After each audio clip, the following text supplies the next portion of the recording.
Police will go out after this to help out the production. Also, we have a couple limited graphics from a presentation we put together that will go out along with it that obviously can be used for the piece, and I think that's it. So if everyone's hooked up, ready to go? All right. Yes, sir. Thanks for waiting.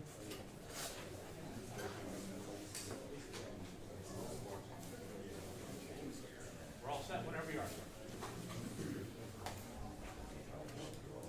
So the Marine Corps band will be coming out first, playing. And then, no. There's Getting enough, away from the traditional. there's enough Marines in there for, ROTC, no. Reserve Officer Training Course. Corps is not. Careful. I would have used that tripod for a whole lot of support. No. careful. I know, right? I have a stool in the car. Just kidding, I know. Is that for your doctor? Is this your last day? Congratulations. Be very sorry to see you leave, but yeah, well, best of luck in the future. Everyone's gonna have to crowd in to get as close as you can with the sheriff. We have a lot of people. Probably a good time to ask for a new headquarters. Stadium seating. Maybe Doug Jamel will buy this. Police apartments, and then the county. He's buying. Yeah. Whatever you got, he'll buy it.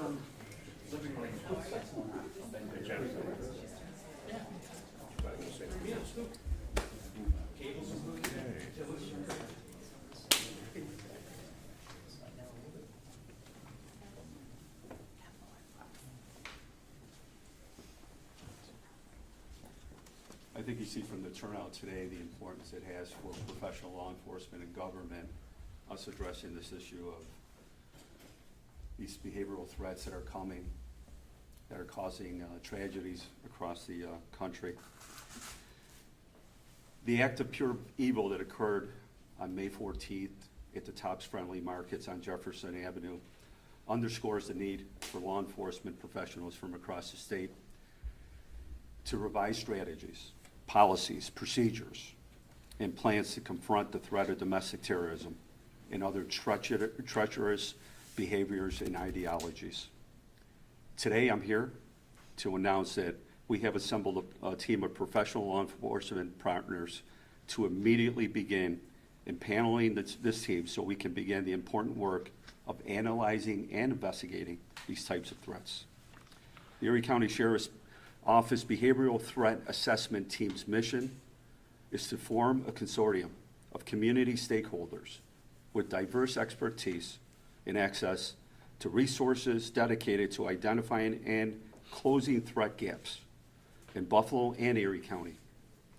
The team will provide guidance on the mitigation of developing threats.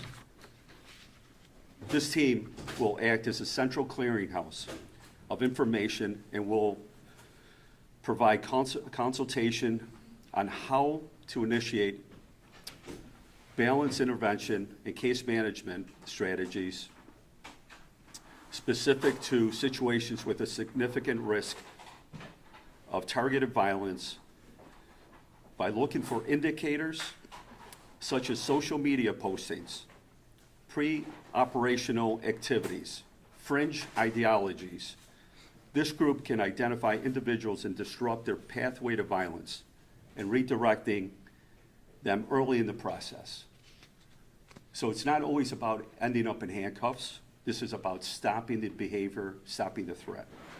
We've witnessed these many tragedies where the perpetrators have fallen through the cracks through no fault of law enforcement, schools, mental health professionals, or community groups. These sick individuals, their ideations have developed into and resulted in unspeakable acts of violence against innocent people. Today, we begin filling those cracks with a specialized team of trained professionals that will analyze data, look for indicators, and share information No one agency, organization, or company can manage the undertaking and be successful. That's why we assembled this team today. Shortly after the tragedy on May 14th, I spoke with representatives from the U.S. Secret Service, Jeff Burr, and the Monroe County Sheriff Todd Baxter to discuss how to develop a team in Erie County. In just a few weeks since the TOPS tragedy, I'm here to report to the residents of Erie County that we found willing partners from the Erie County District Attorney's Office, the New York State Police, the U.S. Secret Service, FBI, U.S. Marshals Service, ICE, and U.S. Homeland Security. Please allow me to introduce some of our law enforcement partners and members of our government. Erie County District Attorney, the Honorable John Flynn, is here today with us. Erie County Legislator, Majority Chairwoman, the Honorable Miss April Baskin, the head of the Public Safety Committee, Legislator, the Honorable Howard Johnson, Minority Leader, the Honorable Joseph Lorigo.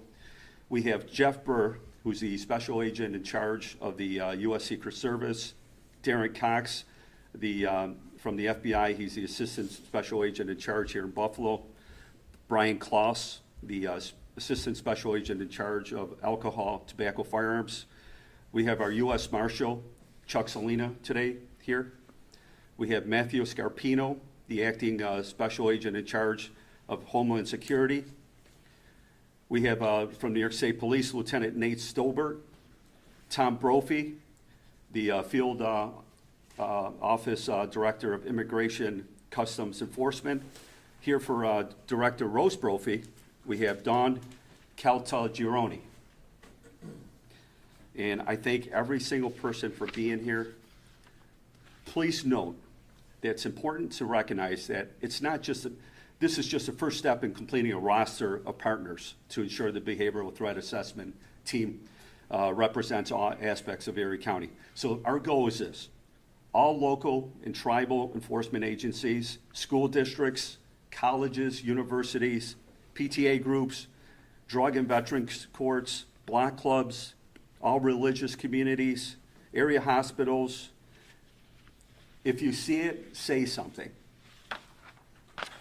Furthermore, we will be developing ways to engage with the public and allow them to participate in this and keeping our community safe.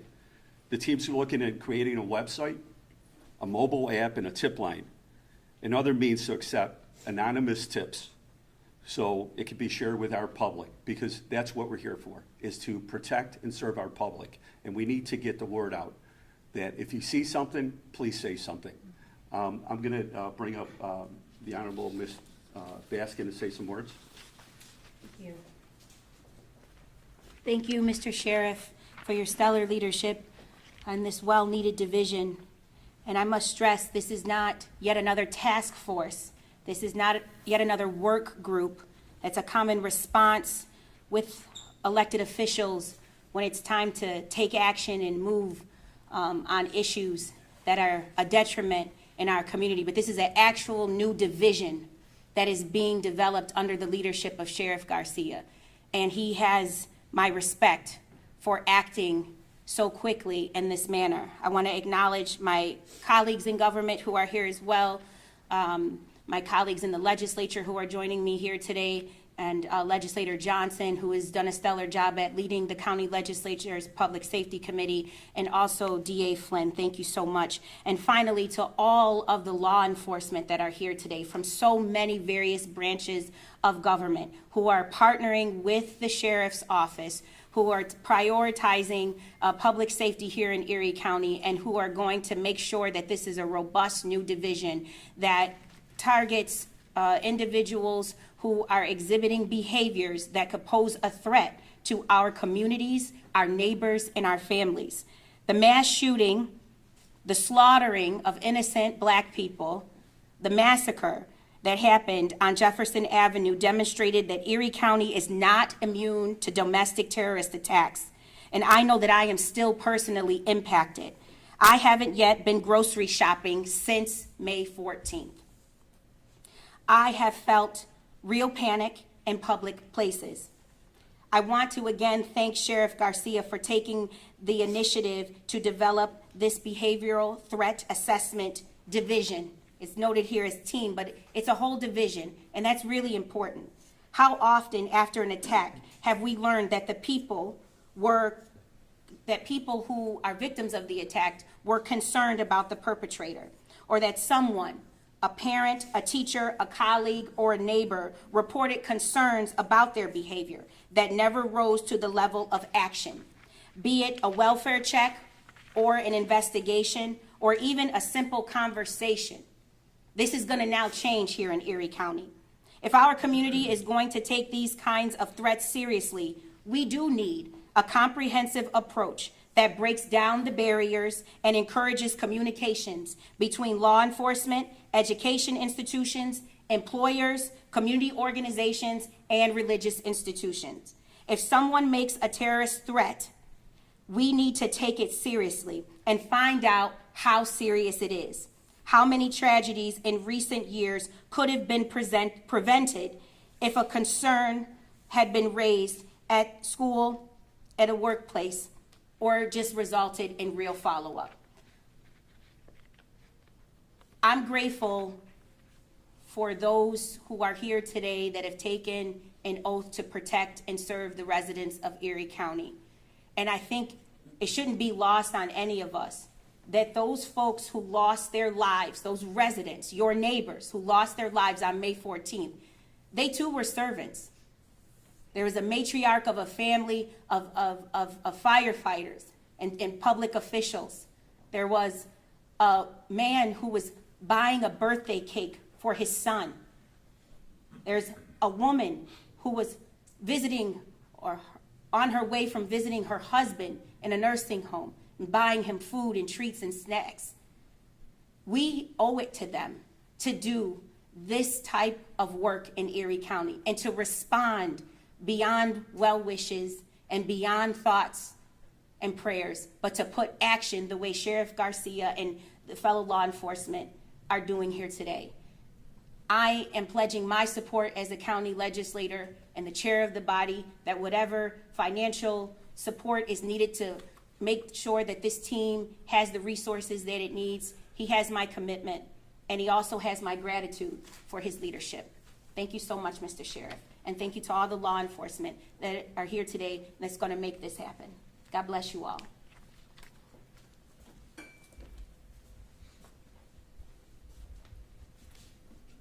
Fantastic words. It really, thank you for remembering the victims, and that's why we're here. This is for them and the future generations. I'd like to introduce the District Attorney of our great county, the Honorable John Flynn. Thank you, Sheriff, and I want to also thank the Sheriff's Department for their leadership in this endeavor. The great team led by Sheriff Garcia, his Under Sheriff Bill Cooley. I can't thank them enough for all that they've done, all they're doing to help out the residents here in Erie County. I can't begin to thank the Erie County Legislature enough for stepping up to the plate and committing to resources to help fund this program. Cheerleader April Baskin is an outstanding chairperson of the Erie County Legislature, the chairman of the Public Safety Commission, Howard Johnson, the minority leader, Legislator Joe Lorigo, the entire Erie County Legislature. Again, I can't thank you enough for your commitment and your support to this project. I'm asked basically two questions when I run into people over the course of the past few weeks here. One, how did BPD respond so quickly and get in the TOPS market so fast? And then secondly, how did you indict this matter so quickly? And I answer the first question simply by this great work and the courage and honor of the Buffalo Police Department. The answer to the second question is because of all of you.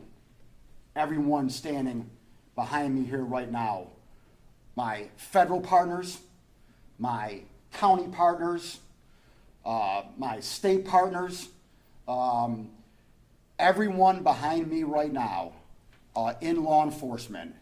It was, quite frankly, the partnerships and the relationships that we've had over the past 5 years.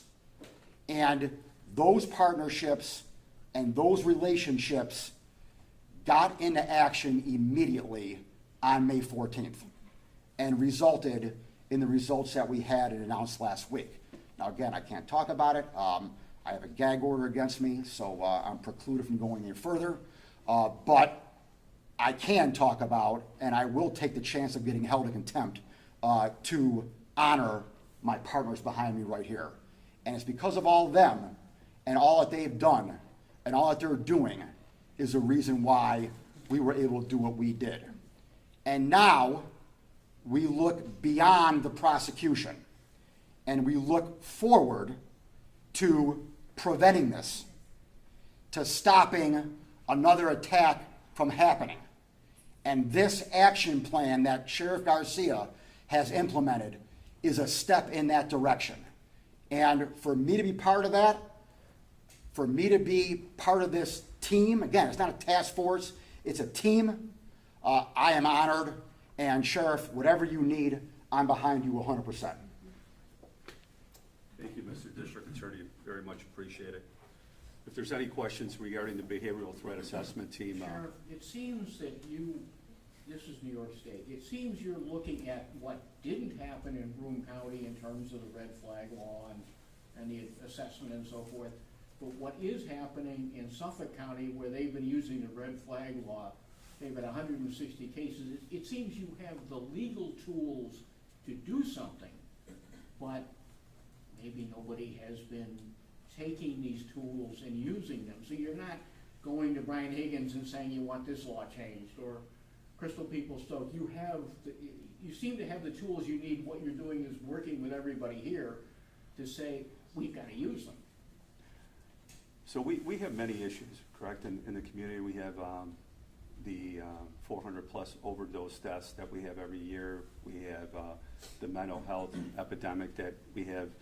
And this issue here, obviously, it's not something new, but we are putting resources towards targeting people that are making these threats towards the public, be it at schools, workplaces, et cetera, to follow through. So in a case where somebody makes a threat to shoot up a school, the authorities are notified by, let's say, a teacher.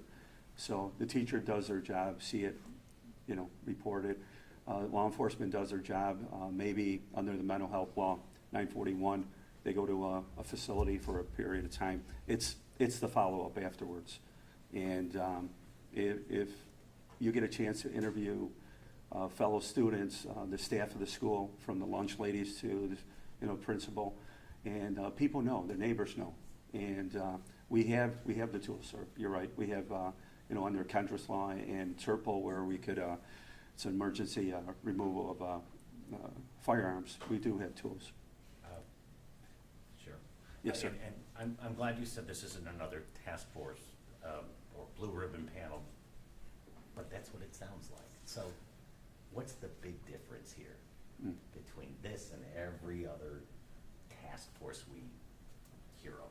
So, Dave, what we have in the past is we work very well together with the District Attorney's Office, with our federal and state partners, and going after illegally possessed guns, illegal drugs, and so forth.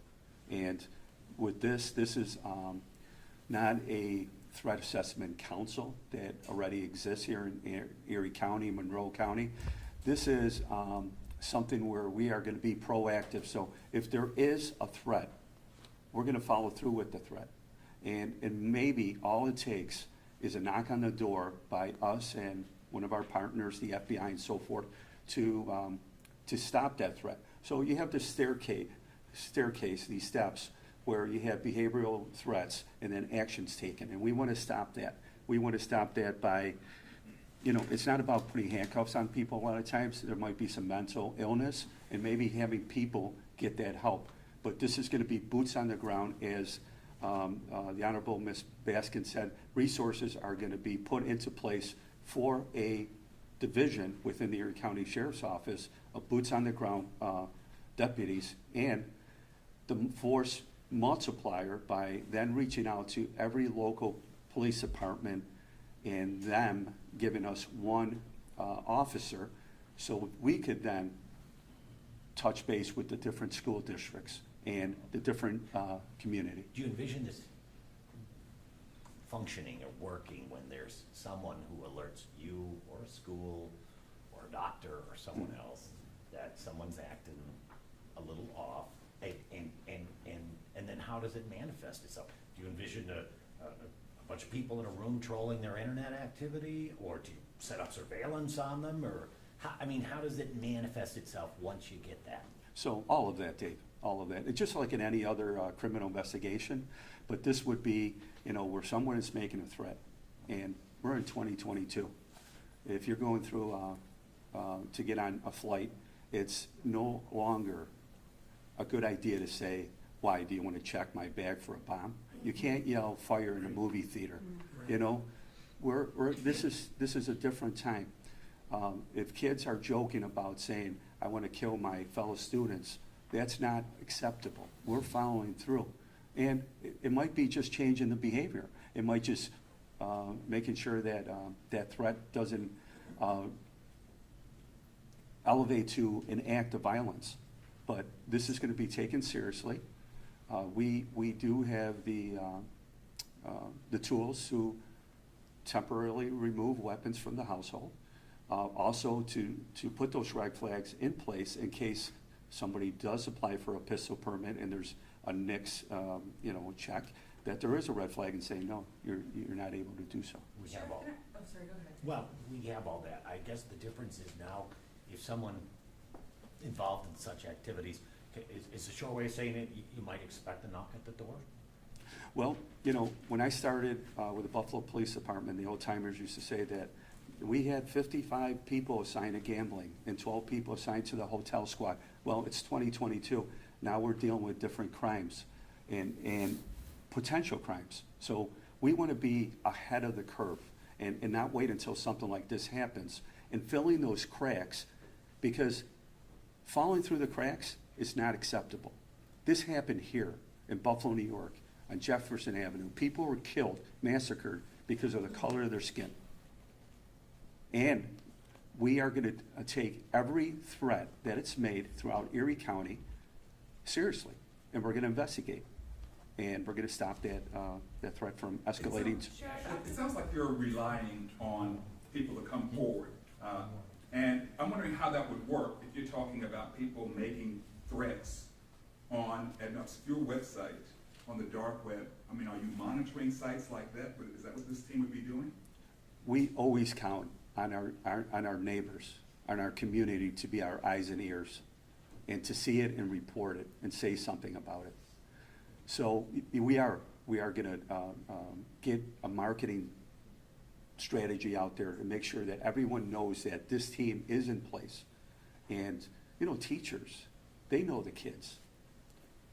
They know since middle school through high school, and maybe the threat has gone on to the school resource officer that doesn't have the training. We are going to tap into the training of the U.S. Secret Service.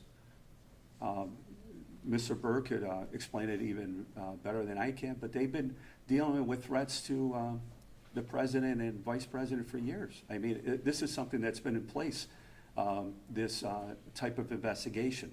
So when we do get the tip, when people do put stuff out on social media, we have a whole team here.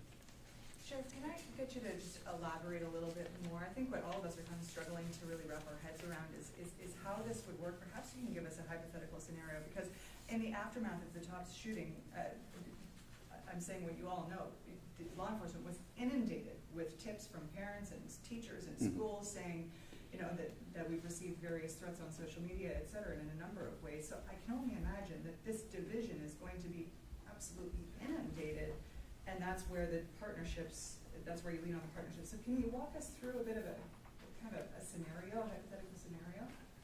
Well, a scenario, I won't use a scenario that we just experienced, but a scenario where somebody makes a threat at a school, a teacher notifies the authorities of that threat. The authorities respond. They do an evaluation of the individual. They feel that he or she is a threat to himself or herself or others.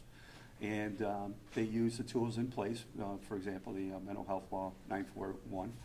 And they go to a mental health facility. Then, after being evaluated, as we know, they are released after 24 hours. That's where we come in and follow up and speak with teachers, speak with neighbors. What kind of behavior is going on still afterwards? Maybe the person said the right things during their mental health evaluation, that his actions or her actions are not jiving with it. So that's where we come in. And, you know, we have a great team here that could monitor social media and could monitor some of these websites that are open to the public. You know, there's those dark webs that are not open to the public, and you know, that's our fear, always these soft targets and so forth. But we are doing something about it. We're getting better. I mean, we can't just sit back and allow this to ever happen again. And we will use the investigative techniques that are already used by the FBI, by the U.S. Secret Service, by the U.S. Marshal's Office, and our federal partners here that are already in place. We don't have to reinvent the wheel, but we're going to make the wheel better as times change. And that's mostly by adding more resources, is that it? I'm sorry? Just a quick follow-up question. Do you have a financial number on how much this is going to cost to fund this division? Well, all the agencies are already in place, so it's a force multiplier. We're going to be counting on every single agency and every single local department to add some staffing. As the Honorable Ms. Baskin stated, funding is going to be afforded to the Erie County Sheriff's Office to staff a team, boots on the ground. We're going to be the boots on the ground team along with our local police department partners. And our federal and state partners are going to give us that IT, you know, and that we need, that support. Has a number been, maybe this is a question for you, Ms. Baskin, has a number been floated for how much money this is going to come from the legislature? I think we're in the preliminary stages. I think it's great that so many of we're not as of yet, and that's something that the legislature would have to formally deliberate on. But I think I can speak for my colleagues and say that we know we need to prioritize this kind of public safety here in Erie County. The sheriff so eloquently said to me just yesterday, we do this for the county executive when he gets threats. We do this for the President of the United States when he gets threats. But then a young boy or girl in school gets a threat, and then who follows up for their safety? Now Sheriff Garcia is making sure, through his leadership and partnering with these different law enforcement agencies, that someone's going to advocate for those babies too. So we're not at a place right now where we've identified it because it's the exploratory phase, but we are in a place where we know it's going to happen, and the legislature is going to take very seriously deliberating on what public dollars have to be allocated to the office of the sheriff to make sure that it's stable and sustainable. Has there significance to Buffalo Police not being here? I just wanted to touch on what Ms. Baskin just said. I don't think there's a price, Ashley, on what we could, you know, the staffing and the resources that we could put on our children's lives and our elderly, and you know, so 10 people getting massacred at Tops Friendly Markets, is there a price tag on it? It's a priority that we need. Sheriff, how will schools be directly involved with the program? Are you relying on them reporting it to you, or is there someone who is going to be assigned to each school and in each school district, or how does that all work? So we are going to create MOUs with each school district. The Erie County Sheriff's Office covers 9 school districts. An MOU is what, forgive me? Memorandum of Understanding. Yes, so we're going to create one with each school district. Now, this is a voluntary program to be on the team, but I can't see anyone not wanting to be on the team. So we cover 9 districts, the Erie County Sheriff's Office. Once we reach out to our local police departments. They in turn could bring on their respective school districts. So our team is going to get bigger and stronger and more efficient. You know, the kids are in school all day long. Everyone knows what's going on there. I mean, you know, and I said the lunch ladies before because they know everything, you know, and the staff. So it's about seeing it and making sure that we're aware of it. And as a question from you, sir, before, yes, we're going to rely on our community to report this, just like any other crime. I can answer that too. I already have a school liaison program in place right now. I have an ADA assigned to every school district in Erie County. I have an ADA assigned to every police agency in Erie County. So my ADA, who's assigned to Kenton School District, they get calls every day from the school district, from the school officers. So we already have that in place, and then we'll just, you know, get that information and turn it over to the sheriff. Going back to my other question, no Buffalo police here. Any significance to that? This is just started with our federal, state, and the Erie County Sheriff's Office right now, and we are going to meet with, of course, the Buffalo Police Department, Amherst, Chief DeWaga, Tonawanda, and every other local and tribal law enforcement agency, along with every other school district, community group, religious groups. This is just the beginning, and I think it's an easy sell for each and every one to be a part of this and make us stronger and more efficient. When you talk about additional resources, is that to hire additional officers to do this? Because when you assign what you have to one task, that means they're not doing another. So this is a new task. It's exactly that, Dave. So we can't cannibalize from what we already have because, you know, they're already addressing issues that are very important to our community. We can't take detectives away from the narcotics, intel, and so forth. So we are going to have to hire a new staff. We're still working with the Erie County Legislature on that, and it's going to be a very efficient staff that's going to be supported by all these great agencies here. And the district attorney's office is the Honorable John Flynn just said, they have great resources, great assistant district attorneys that are working for Mr. Flynn. We are so lucky here in Western New York because when I made a call to all these ladies and gentlemen, everyone answered the phone and said, let's do it, because after this massacre that happened on Jefferson Avenue, we all were thinking, what happened? What can we do to never allow this to happen again?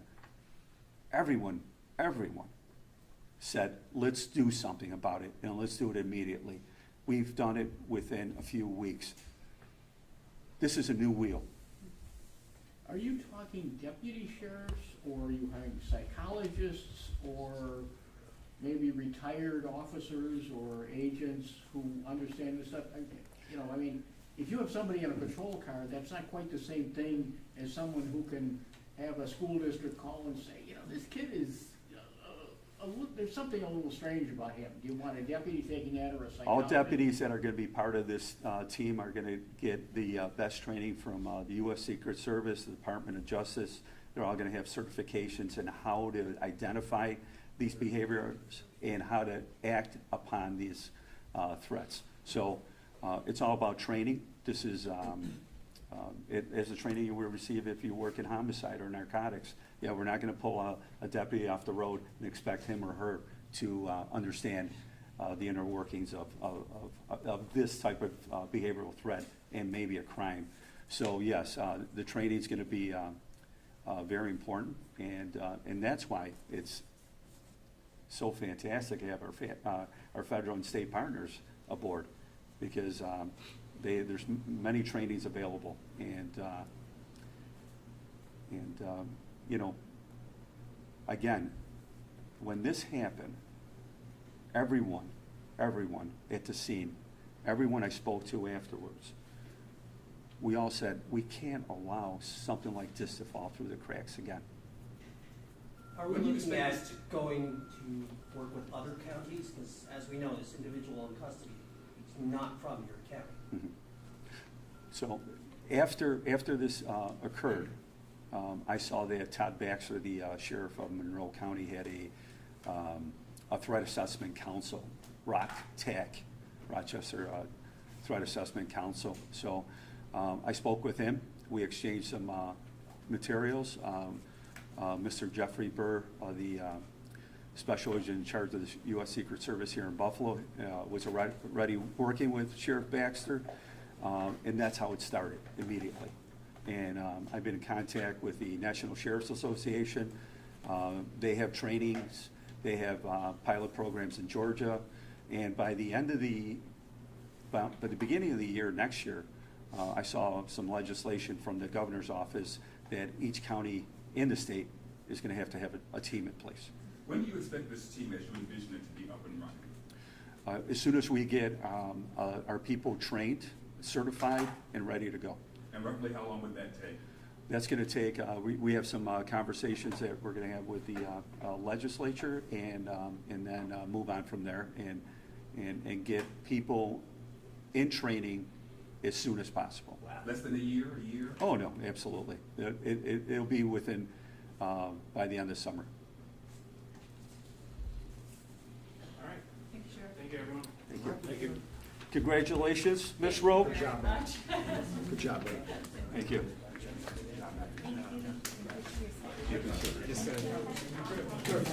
So there you go. Thank you so much.